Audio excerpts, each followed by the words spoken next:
नमस्कार, आप देख रहे हैं 4 PM और मैं हूं आपके साथ निधि तिवारी। इंडिया गठबंधन की बैठक में हिस्सा लेने के बाद कांग्रेस सांसद राहुल गांधी मुंबई के कांग्रेस मुख्यालय पहुंचे।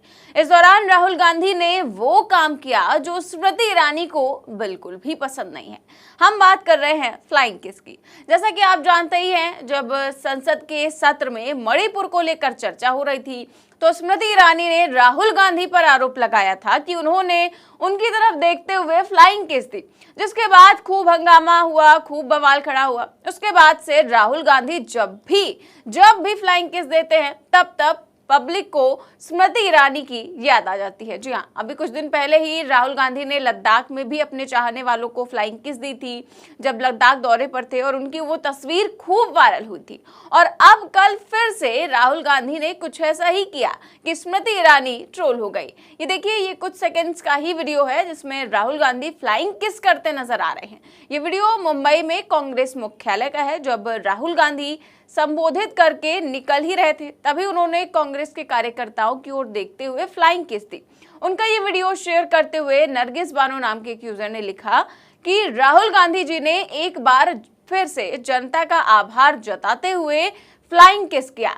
अब फ्लाइंग किस का नाम सुनते ही लोगों को स्मृति ईरानी की याद आ गई। जी हाँ, उनके इसी पोस्ट पर लोगों ने क्या कुछ कहा है, कैसे स्मृति ईरानी को ट्रोल किया है, देखिए जरा। प्रवीण शर्मा नाम की एक यूजर ने लिखा, कहीं स्मृति ईरानी ने तो नहीं देख लिया टीवी पर नया बखेड़ा खड़ा हो जाएगा। तो वहीं राकेश यादव नाम की एक यूजर ने लिखा, देखिए उड़ता उड़ता कहाँ जाता है, उड़ता हुआ तीर लेने की बहुतों की आदत भी है। तो लोग कह रहे हैं उड़ता तीर लेने की बहुत लोगों की आदत है कि राहुल गांधी कुछ भी कर रहे हैं उसको अपने ऊपर ही ले लो, जैसा कि स्मृति ईरानी करती हैं। उसके आगे देखिए, एक यूजर ने लिखा है कि स्मृति इन फ्रंट ऑफ टीवी, इसने मेरी तरफ फ्लाइंग किस की। यानी कि लोग कह रहे हैं कि स्मृति ईरानी टीवी की तरफ देखकर कह रही होंगी कि इसने तो मेरी ही तरफ देखकर फ्लाइंग किस की है। इस तरह से लोग ट्रोल कर रहे हैं। इसके आगे लिखा है कि स्मृति ईरानी को ये फ्लाइंग किस महसूस हो रहा होगा कि जैसे ये फ्लाइंग किस उनके लिए है। वहीं रामू नाम के एक यूजर ने लिखा कि इसको क्या कहते हैं, बाल विकास मंत्री स्मृति ईरानी जी, हम भूल गए हैं, बता दीजिए। तो ये यूजर है, ये उन्हीं से पूछ रहे हैं स्मृति ईरानी से कि जो राहुल गांधी ने किया है इसको कहते क्या है, हम भूल गए हैं, इसको बता दीजिए। उसके आगे देखिए, यूजर ने लिखा कि कहीं फिर उनको बुरा न लग जाए, टीवी देख रही मैडम फिर से रोना ना शुरू कर दे।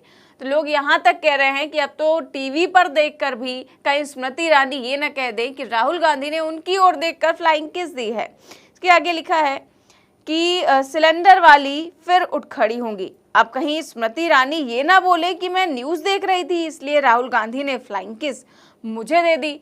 तो इस तरह से तमाम यूजर्स हैं जो कमेंट कर रहे हैं और स्मृति ईरानी को ट्रोल कर रहे हैं। और जब भी अब राहुल गांधी जो हैं जब फ्लाइंग किस देते हैं तभी जो है यूजर्स उन्हें ट्रोल करने लगते हैं, क्योंकि स्मृति ईरानी की तो आदत ही है राहुल गांधी या फिर कांग्रेस को कोसना। हर बात में वो राहुल गांधी को ही दोष देती हैं, चाहे वो मणिपुर का मुद्दा हो, चाहे कहीं पे आग लग गई हो, कुछ भी हो रहा हो तो वो कहती है इसमें क्या है, कांग्रेस का ही दोष है। जैसे कि सारे के सारे बीजेपी वाले जो है हर चीज के पीछे सिर्फ और सिर्फ कांग्रेस को ही दोषी ठहराते हैं। उसी तरह जो है स्मृति ईरानी जैसे ही राहुल गांधी का कोई मुद्दा आता है तो वो तुरंत ही उस मुद्दे को अपने ऊपर ले लेती हैं और तुरंत राहुल गांधी को ट्रोल करने लगती हैं। इसी तरह से जब राहुल गांधी भी फ्लाइंग किस करते हैं तो लोग उन्हें ट्रोल करने लगते हैं। फिलहाल बात करें स्मृति ईरानी की तो वो इस समय काफी ज्यादा बौखलाई हुई हैं और उनकी ये बौखलाहट जो है वो आज तक के ही प्रोग्राम में दिख गई थी जब उन्होंने सुधीर चौधरी को तिहाड़ी कह दिया था। हालांकि स्मृति ईरानी की ये बौखलाहट बिल्कुल वाजिब है, क्योंकि जब से अजय राय ने ऐलान किया है, कांग्रेस के यूपी अध्यक्ष है, उन्होंने ऐलान किया है कि राहुल गांधी अमेठी से चुनाव लड़ेंगे, तभी से ढेर सारे सर्वे किए गए। कई सारे सर्वे हमने भी आपको दिखाया जिसमें साफ साफ नजर आ रहा था कि राहुल गांधी अमेठी से जीतते हुए नजर आ रहे हैं, तो वहीं स्मृति ईरानी हारते हुए दिखाई दे रही थी। उसके बाद से स्मृति ईरानी की बौखलाहट साफ देखी जा सकती है, इतनी ज्यादा कि उन्होंने तो नाविका कुमार के शो में ये तक कह दिया था कि मैं फैसला नहीं कर सकती कि मैं अमेठी से चुनाव लड़ूंगी या फिर नहीं, ये तो बीजेपी का नेतृत्व ही तय करेगा, शीर्ष नेतृत्व तय करेगा। यानी कि उन्होंने ये भी कहा कि मैं तो केवल एक साधारण सी कार्यकर्ता हूं, मैं मालिक नहीं हूं। तो वो सीधे सांसद से, मंत्री से सीधे वो क्या बन गई हैं, कार्यकर्ता बन गई हैं बीजेपी की। तो इस तरह से स्मृति ईरानी जो है लगातार ट्रोल हो रही हैं। खैर, बात करें इंडिया गठबंधन की मीटिंग की, तो तीसरी बैठक भी अब खत्म हो चुकी है। इसमें कई सारे महत्वपूर्ण मुद्दों पर चर्चा हुई और कई महत्वपूर्ण निर्णय भी लिए गए। कहा जा रहा है कि अब अगली बैठक जो है दिल्ली में होगी और वहां पर ये निर्णय लिया जाएगा, सीट बंटवारे को लेकर चर्चा होगी। इसके साथ ही जो हो सकता है कि प्रधानमंत्री का जो चेहरा हो उसको लेकर भी बातचीत हो। क्या कुछ होगा ये तो वक्त ही बताएगा। फिलहाल जिनके बारे में जो वहां पर निर्णय कल लिया गया उसके बारे में राहुल गांधी ने बताया है लोगों को। देखिए क्या कहा। सेशन में दो महत्वपूर्ण बातें डिसाइड की गई। पहले के एक कोऑर्डिनेशन कमेटी होगी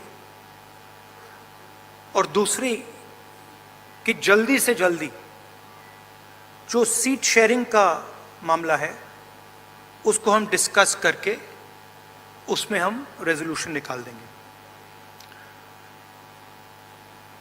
नरेंद्र मोदी और अदानी जी के बीच में जो रिश्ता है उसके बारे में मैंने कल बोला। इंटरनेशनल फाइनेंशियल न्यूज़पेपर्स में आया है कि $1 बिलियन पैसा हिंदुस्तान से गया है, बाहर गया है और वापस आया है। नरेंद्र मोदी जी G20 करा रहे हैं और हिंदुस्तान की इज्जत का मामला है। नरेंद्र मोदी जी को कह देना चाहिए कि वो इंक्वायरी कराएंगे और अगर वो इंक्वायरी नहीं कराएंगे तो फिर पूरे देश को पता लग जाएगा कि क्यों इंक्वायरी नहीं कराई जा रही है। स्टेज पे जो नेता हैं, जो पार्टीज हैं, वो हिंदुस्तान के 60% लोगों को रिप्रेजेंट करती हैं और अगर हम एक साथ मिलके चुनाव लड़ेंगे तो बीजेपी चुनाव जीत ही नहीं सकती है। और मुझे बहुत खुशी हो रही है कि जो हमारी पार्टीज हैं, जो हमारे नेता हैं, उनके बीच में जो रैपोर है, जो फ्लेक्सिबिलिटी है, वो गहरी होती जा रही है। और मुझे लगता है कि इंडिया अलायंस बीजेपी को चुनाव में आसानी से हरा देगा। बीजेपी हिंदुस्तान के गरीब लोगों से धन छीनकर चुने हुए 2-3 लोगों को देती है। हमने प्रोग्राम्स की बात की है। एक हम कमेटी बना रहे हैं जो पॉलिसीज के बारे में डिस्कशन करेगी और जो हमारे किसान हैं, मजदूर हैं, गरीब लोग हैं, उनके लिए जो हमारा विजन है वो हम थोड़ी ही देर में हिंदुस्तान को, आप सबको दिखाएंगे। Thank you. तो राहुल गांधी ने बता दिया कि कल की मीटिंग में क्या क्या फैसले लिए गए, क्या क्या महत्वपूर्ण निर्णय हुए। इसके बाद वो कांग्रेस मुख्यालय पहुंचे, जहां पर क्या कुछ उन्होंने कहा वो भी हम आपको सुबह ही बता चुके हैं। और इस दौरान जब उन्होंने फ्लाइंग किस दी तो स्मृति ईरानी कैसे ट्रोल हो गई, इस पर आपकी क्या राय है हमें कमेंट बॉक्स में जरूर बताएं। देश और दुनिया की तमाम बड़ी खबरें जानने के लिए देखते रहिए 4 PM न्यूज नेटवर्क। नमस्कार।